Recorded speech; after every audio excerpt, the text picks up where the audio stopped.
오늘 우리가 함께 살펴볼 신명기 6장은 이 신명기 6장부터 26장까지 이어지는 모세의 설교입니다. 이 신명기는 세 편의 설교로 이루어져 있습니다. 모세가 모압 평지에서 가나안 땅으로 들어가기에 앞서 이스라엘 백성들에게 한 설교인데, 오늘 우리가 함께 있는 6장은 그 설교의 서론이라고 할 수 있습니다. 지금 모세와 함께 하고 있는 세대는, 모세가 지금 말씀을 전하고 설교를 듣는 이 세대는 모세가 처음 출애굽할 때 함께 하던 세대가 아닙니다. 모세와 함께 출애굽했던 사람들, 처음 출애굽했던 세대를 우리는 편의상 광야 세대라고 부릅니다. 그 광야 세대는 모두 광야 속의 먼지로 사라졌습니다. 그들의 연약한 믿음으로 주님을 의지하지 않고 불순종했던 그들의 고백을 따라 광야 세대는 모두 광야에서 먼지로 사라졌습니다. 지금 모세 앞에 이 광론을 듣고 있는 세대는 광야 세대의 다음 세대입니다. 그러면 왜 모세는 다음 세대에게 율법을 강론해야 했을까요? 분명히 시내산에서 이스라엘 백성들은 모세가 말씀했던, 하나님이 주셨던 그 계명을 가지고 가르쳤던 말씀들을 다 배웠습니다. 그리고 그들은 가정을 이루었고 오랜 동안 광야를 지나며 가정을 통해 부모들은 자녀들에게 가르치지 않았을까요? 왜 모세는 지금 이 순간 다시 율법을 강론해야 할까요? 우리는 그렇게 생각합니다. 교회 와서 신앙생활 하면서 모두가 다 가정에서 말씀을 잘 가르치고 자녀를 다 훈육하겠지. 그냥 우리는 옆에 집 자녀들을 보면서 참 말씀으로 저 집은 자녀들을 잘 기르는 것 같다.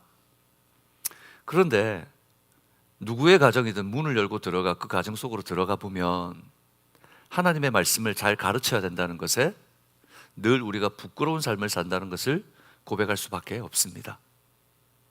광야 세대는 어땠을까요? 하나님께 믿음을 지키기보다 그들이 하나님의 말씀에 불순종했던 세대인데, 광야를 지나는 동안 그들의 부모 세대가 온전히 하나님의 말씀을 가르쳤을까요? 그들은 가르치지 못했고 또 하나님의 훈련에 그들의 삶을 순종하지 않았습니다. 광야 세대는 성숙하지 못했습니다. 늘 하나님을 시험하는 목이 곧은 백성들이었죠. 그래서 그들은 자녀 세대를 온전히 붙들지 못했고 결국 그들조차도 하나님 앞에서 하나님의 진노를 당할 수밖에 없었습니다. 그러나 좋으신 하나님은 그들의 불순종했다고 해 그들의 자녀들을 버리지 않으셨고 약속을 취소하지 않으시고 그대로 그 약속을 이어가셨습니다. 그리고 이제 드디어 이 세대를 약속하신 땅 가나안 앞에 세우셨습니다. 모세는 가나안 땅에 들어가기 전에 하나님께서 하신 명령을 쫓아 그들에게 가르치고 있는 것입니다. 왜요? 하나님 말씀 없이는 우상으로 가득한 저 땅에 들어가서 이스라엘 백성들이 산다는 것은 사탄의 먹잇감같게 되지 않겠다는 것을 알고 계셨기 때문입니다. 오늘 이 땅을 살아가는 우리도 그런 것 같습니다. 우리의 자녀들 그리고 우리의 다음 세대에게 왜 말씀을 가르쳐야 하는가? 어쩌면 그것은 힘든 일입니다. 쉽지 않은 일입니다. 세대가 다르고 문화가 다르고 이해가 다르고 그리고 마음을 열고 다가와야 하는데, 마음을 열고 다가오기보다 우리가 다가가야 하는 일은 쉬운 일이 아닙니다. 그럼에도 불구하고 우리의 자녀들을 하나님이 아닌 문화가 가득한 이 세상 속으로 내보낸다는 것은, 그냥 내어보낸다는 것은, 특별히 미국 땅에서 아이들이 자라서 칼리지로 갈 때가 되면 부모를 떠나서 그들의 독립적인 삶을 살게 될 텐데, 우리가 그저 보낸다는 것은, 지금 어릴 때부터 그 말씀으로 훈련시키지 않는다는 것은 사단의 먹잇감으로 내어주는 형국이 되는 것입니다. 그래서 하나님은 모세를 사용하셔서 하나님의 백성된 이스라엘 백성들에게 법과 식으로서의 율법을 지키고 순종해야 할 것을 강론하고 계시는 것입니다. 우리 모두가 가정의 달을 지나며 정말 우리 아이들에게 무엇을 전수해 줄 것인가 한번 고민해 볼 수 있는 그런 시간이 되기를 축복합니다. 모세의 강론의 핵심은 율법을 규율로 기계적으로 지키라는 것이 아니었습니다. 율법을 통해 우리의 왕이신 하나님을 사랑하라는 것입니다.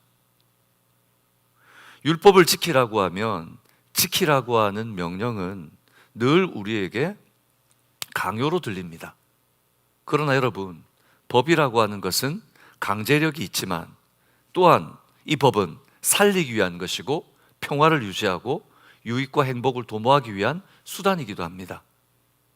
하나님은 우리에게 왜 이 율법을 주셨는가? 왜 이 율법을 지키라고 하시는가? 바로 율법을 통해 우리의 왕이 하나님을 사랑하는 것을 회복하라는 것입니다. 먼저 모세는 앞에 서 있는 다음 세대가 사랑하는 마음으로 주신 말씀에 순종할 것을 요구합니다. 지금 너희 부모처럼 너희는 불순종하지 말고 하나님의 말씀에 순종하라.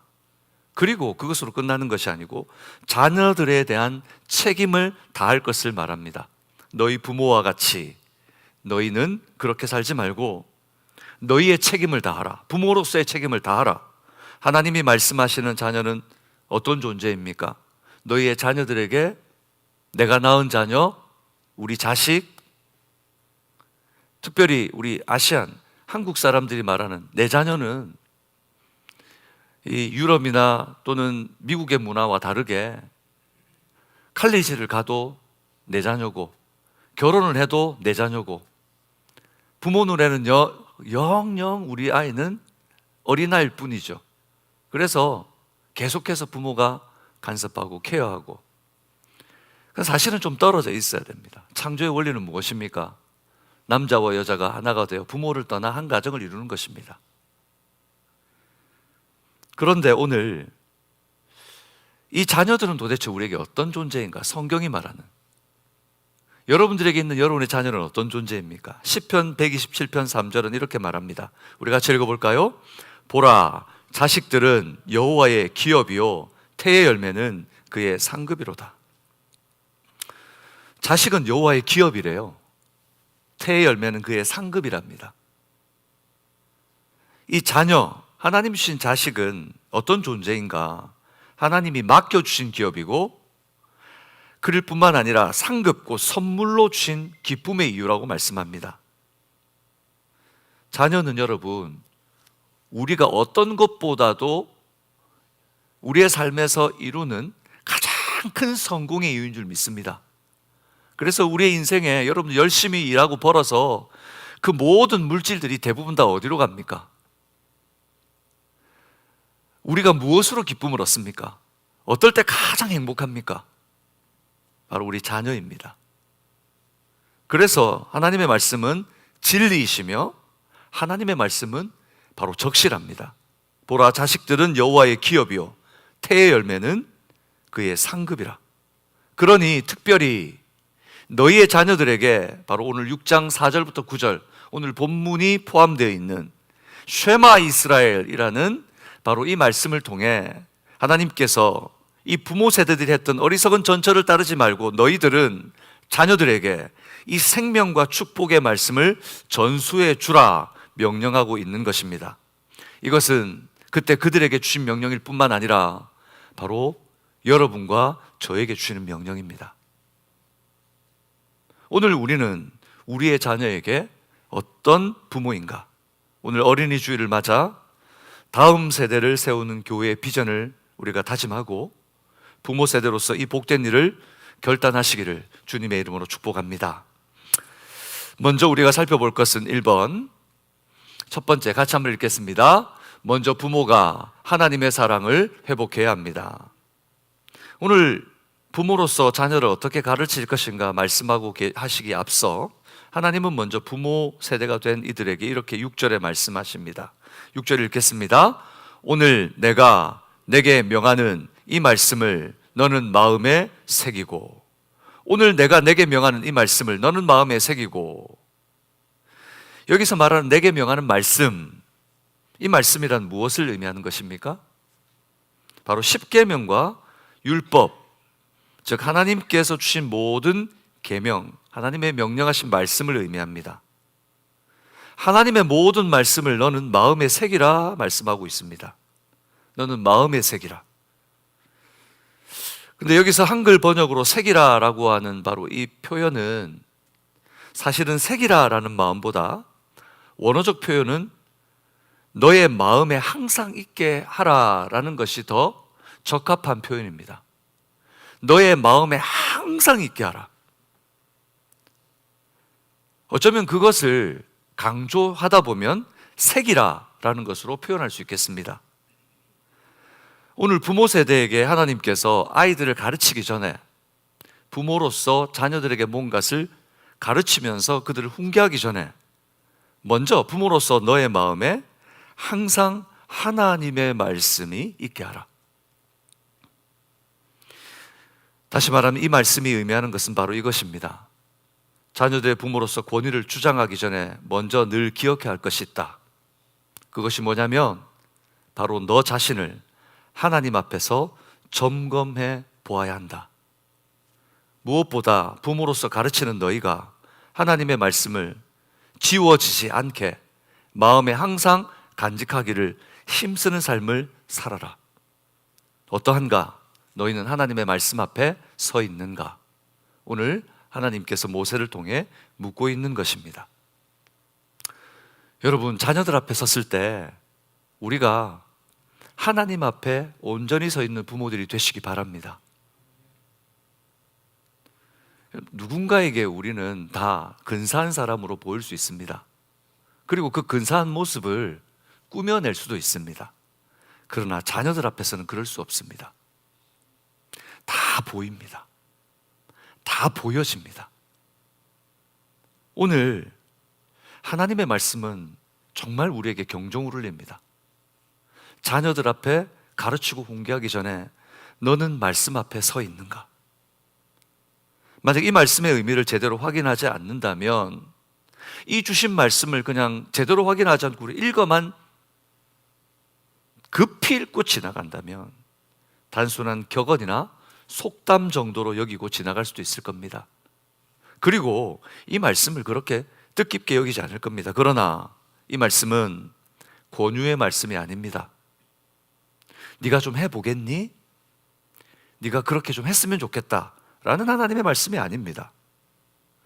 우리의 상황에 맞게 받기도 하거나 거부할 수 있는 선택의 문제도 아닙니다. 내가 상황이 이러니 하나님, 내가 이 말씀을 받을게요. 나는 지금이 너무 급하고 내 삶의 아버지 안에 힘겹고 나는 그것을 할 능력이 없습니다 라고 거부할 수 있는 것도 아니라는 것입니다. 이 말씀은 분명한 명령입니다. 우리가 부모라면 반드시 지켜야 할 명령입니다. 그러니 지켜 행하시는 여러분들 되시기 바랍니다. 어떤 마음이든 어떤 형편이든 여러분이 어떤 삶을 살던 지켜 행하십시오. 저는 미국에 와서 한인교회를 섬기면서 많은 분들을 신방하며 듣는 이야기들 중에 하나가 그때 내가 그 먹고 사는 문제가 힘겨웠지만 내 삶이 바쁘고 내가 여기에 정착하기 위해 힘쓰는 것이 어려웠지만 그때 내가 아이들에게 말씀을 가르치지 못하고 그들이 말씀 앞에 설 수 있도록 돕지 못했던 것이 너무 한이 됩니다. 그런 말씀을 수없이 들었습니다. 사랑하는 여러분, 오늘 그 모습들은 앞선 1세대가 이 땅을 살아가며 교회를 세우고 믿음을 살아오면서 실패했던 그 모습은 오늘 우리에게 분명히 경종을 울립니다. 여러분, 지켜 행하시기 바랍니다. 그래서 모세는 신명기 6장 5절에 이 명령을 어떻게 지켜야 하는지 이렇게 풀어놓고 있습니다. 신명기 6장 5절 같이 읽을까요?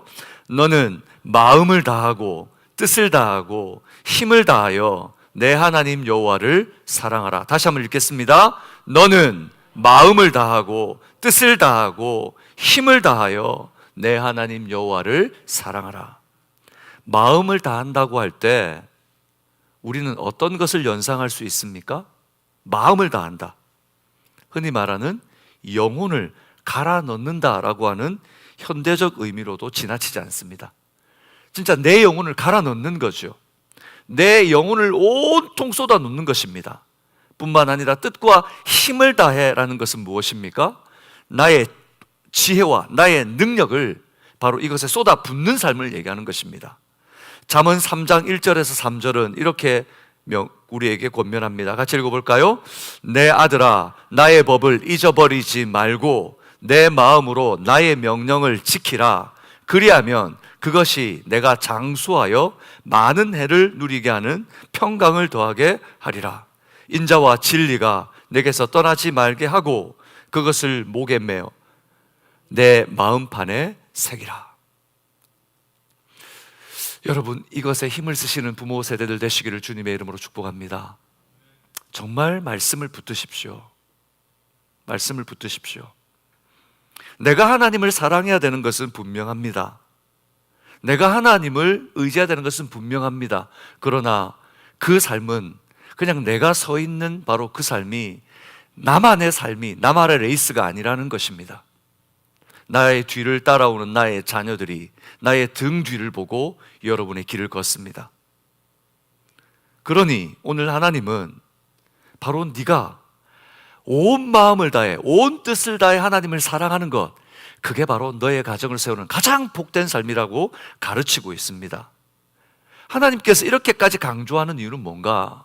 법 잘 지키라고? 법 안 지키면 지옥 간다는 것을 말해주기 위해서입니까?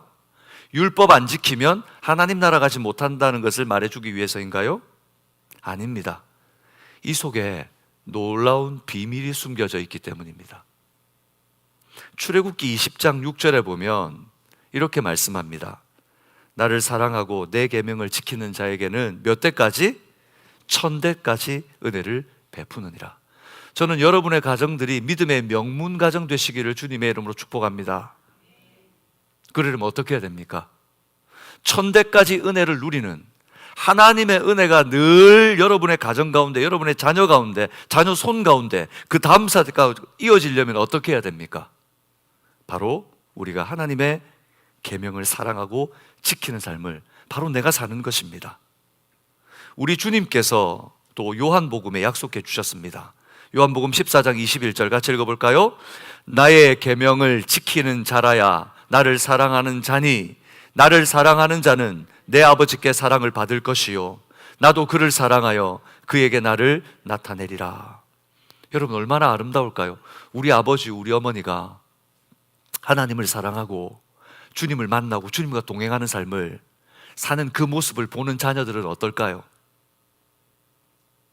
그 자녀들만을 위해서가 아니라 사실은 하나님 아버지 앞에 우리가 자녀라는 사실을 잊지 마십시오. 하나님은 우리가 그 사랑을 입고 아름답고 복되게 살기를 원하고 계십니다.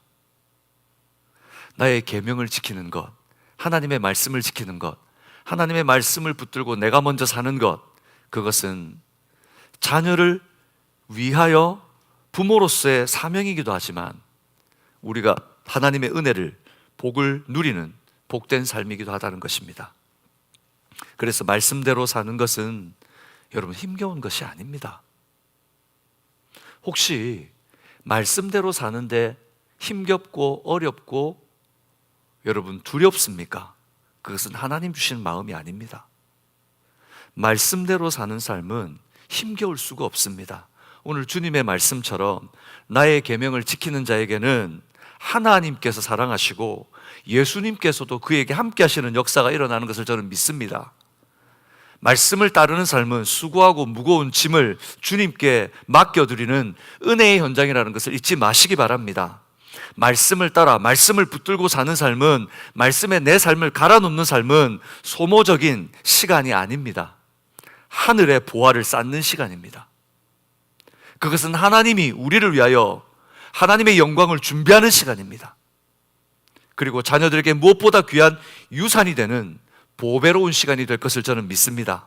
그러니 부모된 세대에 가르치기 전에 먼저 말씀을 사랑하는 본을 보일 것을 하나님께서 모세를 통해 가르치는 것입니다. 너희가 먼저 하나님을 사랑해라. 네가 먼저 하나님을 붙들어야 되겠다. 네가 먼저 너의 삶 속에 하나님의 그 영광을 회복한 삶을 살아라. 성경은 바로 그 모델을 하나 소개하는데, 우리가 잘 알고 있는 바로 욥입니다. 욥기 1장 1절에 보면 욥을 이렇게 평가합니다.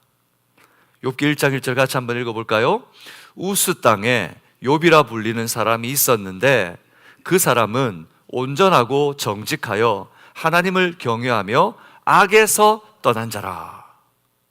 욥이 하나님 앞에 어떤 사람이었는지에 대한 성경의 평가는 제가 볼 때마다 참 부럽습니다. 온전하고 정직하여 하나님을 사랑하고 악에서 떠난 사람이다. 욥은 퍼펙트하다. 내 앞에서 내가 볼 때 이 사람같이 완전한 사람이 있겠는가? 이 사람은 내가 볼 때 내 앞에 늘 정직하다. 욥이 실패를 하지 않았거나 실수하지 않았다고 표현하는 것이 아닙니다. 그는 하나님 앞에 정직했습니다. 실패를 했건 실수를 했건 죄를 범했건 하나님 앞에 늘 정직한 삶을 살았습니다. 욥은 하나님을 사랑했습니다. 그냥 하나님을 종교의 행위나 또는 내가 하나님을 따르지 않는 벌을 주거나 또는 복의 대상이기 때문에 하나님을 따른 것이 아니라 욥은 하나님을 그냥 사랑했습니다. 욥은 사랑했어요.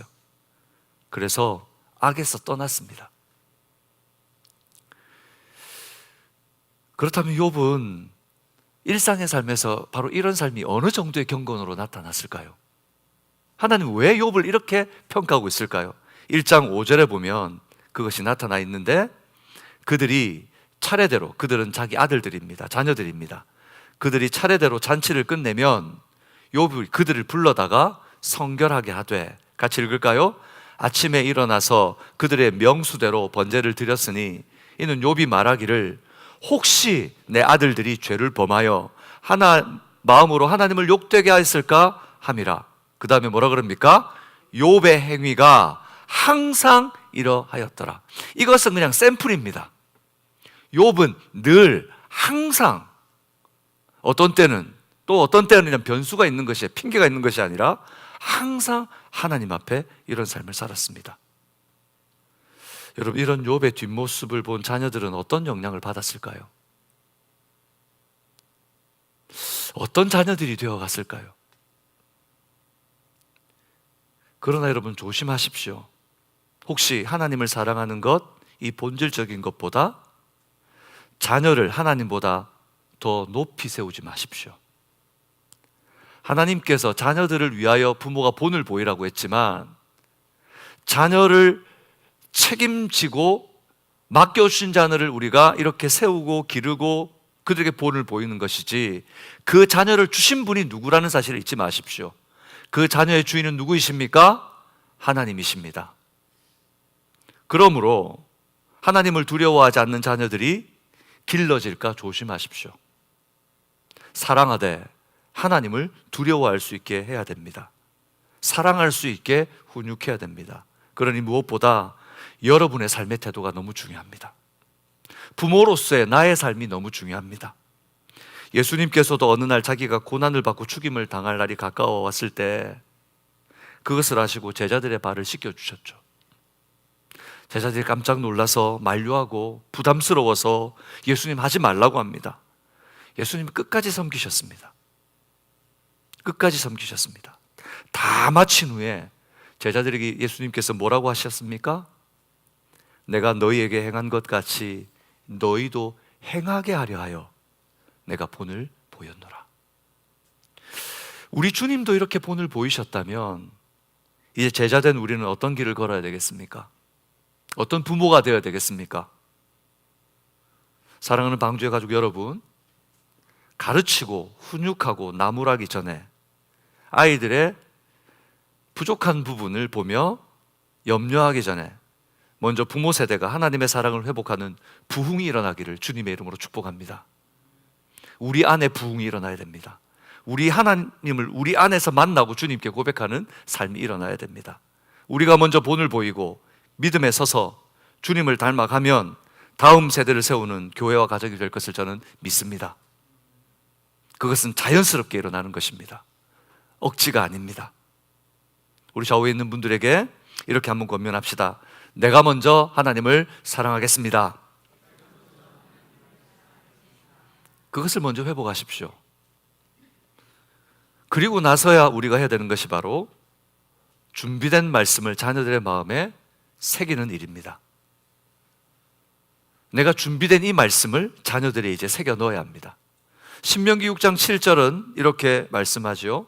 내 자녀에게 부지런히 가르치며 집에 앉았을 때에든지 길을 갈 때에든지 누워 있을 때에든지 일어날 때에든지 이 말씀을 강론할 것이며, 이것은 하나님께서 우리에게 주신 직접적인 계명의 말씀입니다. 너의 자녀에게 하나님의 백성으로서 부름받은 정말 하나님의 말씀을 사랑하고 하나님 앞에 서 있는 부모라면 어떻게 하나님의 말씀을 가르쳐야 되는가? 부지런히 가르치며, 내 자녀에게 부지런히 가르치며, 이 부지런히가 어느 정도를 말하는가요? 라고 말하면 서로 기준이 다를 거예요. 어쩌면 여기 있는 분들 중에는 부지런히 가르치고 계실 거예요. 나 나름대로는 최선을 다해 부지런히 가르치고 있습니다. 그렇게 말할 수 있을 거라고 저는 생각해요. 그런데 오늘 본문이 말하고 있는 부지런이란 도대체 뭘 얘기하는 걸까요? 정확히 원문 그대로 표현한다면 네 아들에게 되풀이해서 말하라. 네 아들에게 되풀이해서 반복해서 계속 말하라. 이것이 바로 부지런히 가르치며라는 의미입니다. 아이들은 반복해서 계속 얘기하면 어떤 반응을 보입니까? 꼬맹이들에게 그렇게 하면 어떻게 반응합니까? 재미가 없다 그러죠. 재미없어. 그렇게 얘기합니다. 우리 청소년들에게 이렇게 말하면 어떻게 표현할까요? 인상을 쓰죠. 그리고 죄송한 말, 한국에서는 어떤 말이 유행했냐면 썩었다라는 말이 유행을 했었어요. 그래서 나중에 지네들끼리 뭐냐면 우리 엄마 아빠는 썩었어. 무슨 말이냐면 안 좋단 말이에요. 싫다는 말이죠. 반항합니다. 자녀들에게 말씀을 가르치려고 할 때 yes, 오케이, 좋아요 라고 하는 말을 듣기를 원하십니까? 아마 듣기 힘드실 겁니다.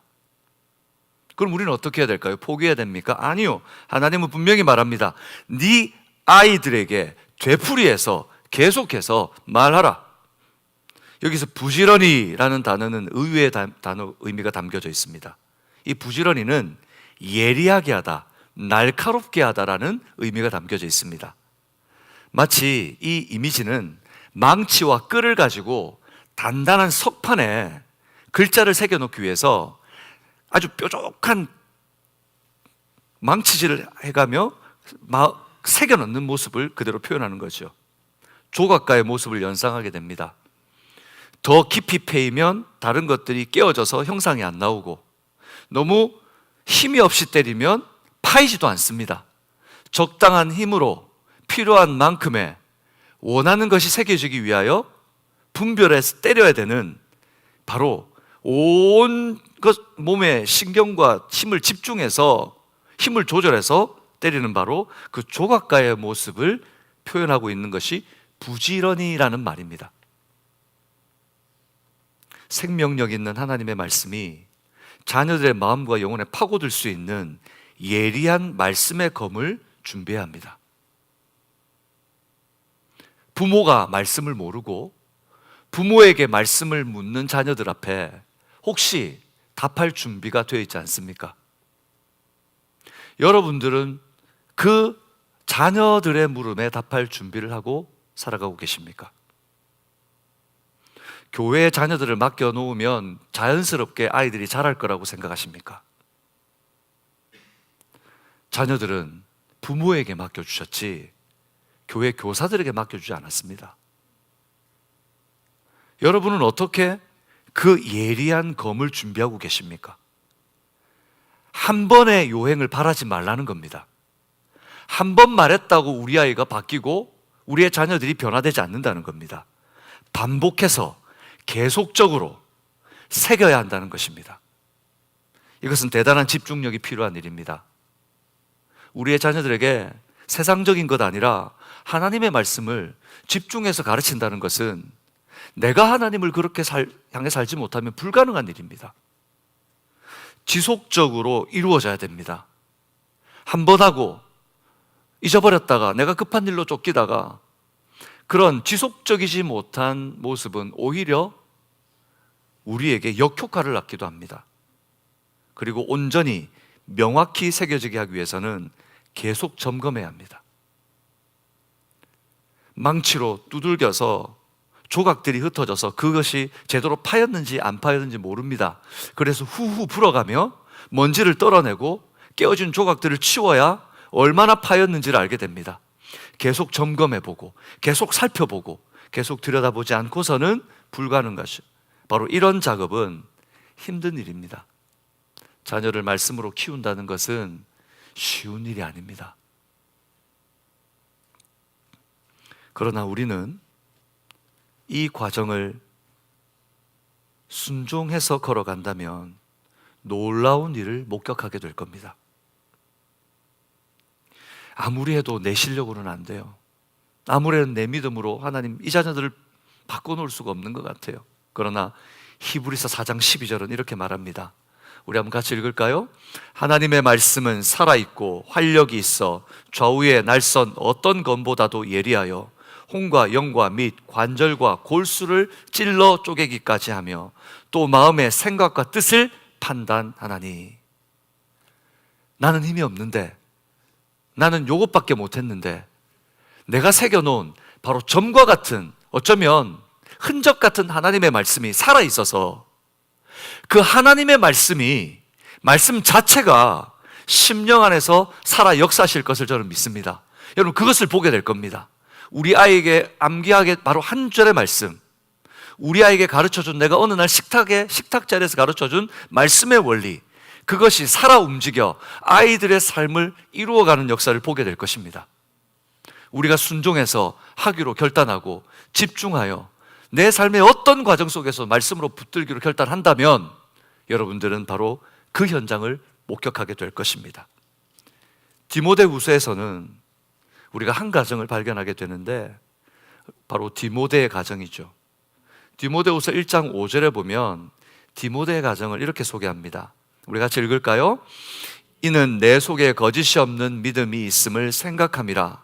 이 믿음은 먼저 내 외조모 로이스와 내 어머니 유니게 속에 있더니 내 속에도 있는 줄을 확신하노라. 여기 보니까 디모데 가정을 소개하는데 한 사람이 빠져 있습니다. 누가 빠져 있습니까? 디모데 아버지가 없습니다. 디모데 가정을 소개하면서 디모데의 믿음을 이야기하는데 디모데 아버지의 믿음은 소개하지 않습니다. 그저 외가 쪽만 보여주고 있어요. 이것으로 봐서 성경을 해석하는 많은 이들은 디모데 어머니의 집이 디아스포라 유대인이었을 것이다 라고 추측합니다. 흩어져서 복음을 전하기 위해서 헬라 지역에 살고 있던 이 가정이 바로 이 가정의 딸인 이 유니게라고 하는 이 여인이 헬라인 남편을 만나 결혼했던 것 같습니다. 근데 그가 믿음은 없었던 것 같아요. 그래서 오늘 여기에 아버지의 이름은 없습니다. 이 디모데는 할머니와 어머니를 통하여 말씀을 배웠던 것 같아요. 어떻게 해요? 디모데후서 3장 14, 15절에 보니 이렇게 표현합니다. 그러나 너는 배우고 확신한 일에 거하라. 너는 내가 누구에게 배운 것을 알며 15절 보니까 어려서부터 성경을 알았나니. 언제부터 성경을 알았나니? 어려서부터. 바로 그 어려서부터 할머니와 어머니가 그 아이에게 말씀을 새겨 넣었습니다. 하나님의 말씀을 디아스포라 유대인으로 살면서 흩어진 헬라 지역에서도 하나님의 말씀으로 이 아이를 세우는 것에 포기하지 않고 늘 하나님의 말씀을 가르쳤습니다. 신실한 할머니와 어머니가 디모데에게 어려서부터 신앙을 전수해 줬습니다. 바로 그 전수받은 말씀은 디모데의 인생을 빛으로 인도했습니다.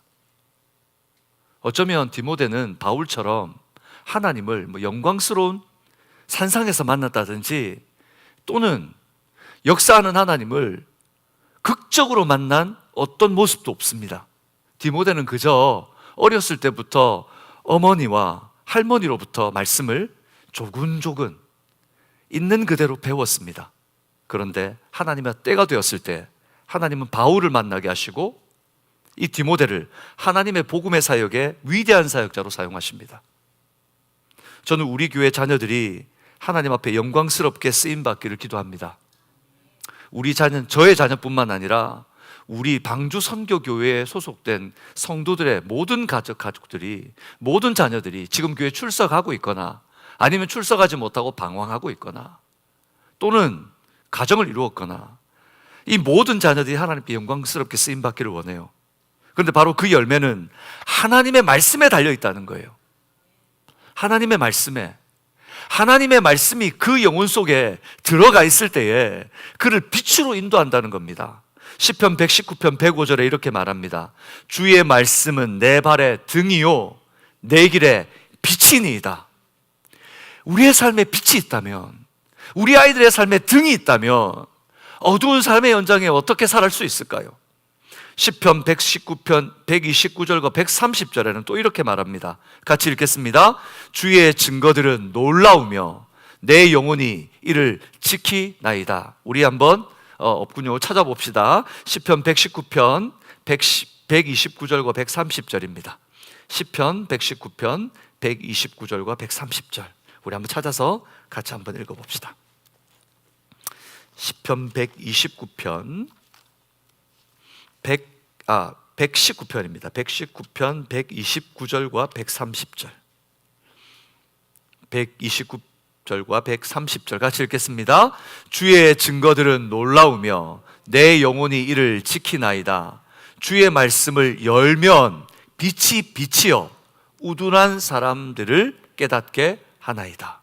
주의 말씀을 열면 어떻게 된다고요? 빛이 빛이여. 여러분, 이런 자녀들의 삶이 되기를 원하지 않으십니까? 이런 자녀의 삶, 이런 아름다운 삶이 일어나기를 분명히 여기 있는 어떤 부모님도 원하지 않는 부모님이 없을 겁니다. 그렇다면 어떻게 해야 합니까? 어떻게 해야 합니까? 여러분이 해야 합니다. 여러분이 이 빛된 말씀을 자녀들에게 새겨 넣어야 합니다. 저는 우리 교회 아이들이 목사와 선교사로 자신의 삶을 헌신하는 위대한 일꾼들이 나오기를, 방주 선교회에서 그런 세상을 바꾸는 위대한 목회자들이 나오기를 기대합니다.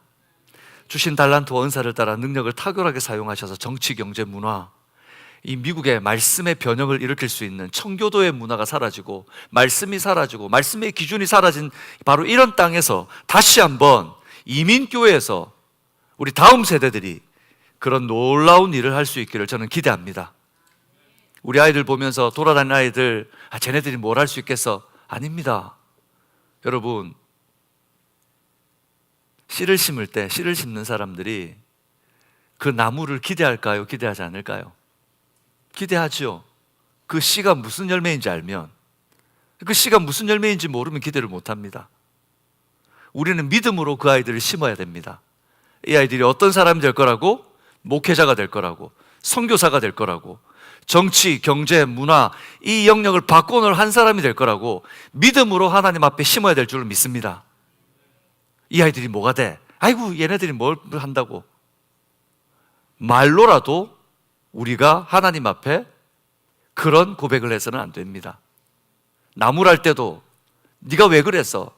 너 왜 그렇게 했어? 그게 아니고 이 크게 될 놈이, 이 위대하게 될 녀석이 너 왜 그랬어? 라고 표현하는 게 우리가 표현해야 될 줄 믿습니다. 그렇습니다, 여러분. 가정이 파괴되는 세상에서 건강한 가정은 세우고 본이 되는 영향력 있는 주님의 사람들이 나타날 것을 저는 믿습니다. 크고 위대한 사람만 되는 것이 아니라 가정을 온전히 지키고, 그래서 행복한 가정으로 이 죽어가고 파괴되는 세상 속에서 정말 예수 믿는 행복이 뭔지 나타낼 수 있는 자녀들. 그러니 이제 우리가 자녀들에게 무엇을 할 것인가 결단해야 합니다. 하나님께서는 신명기 6장 7절에 분명히 이렇게 말씀하십니다.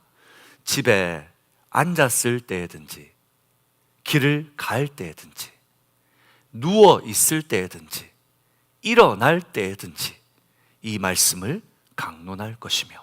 누가요? 목사가요? 전도사님이요? 누가요? 우리 같이 한번 저를 따라서 하겠습니다.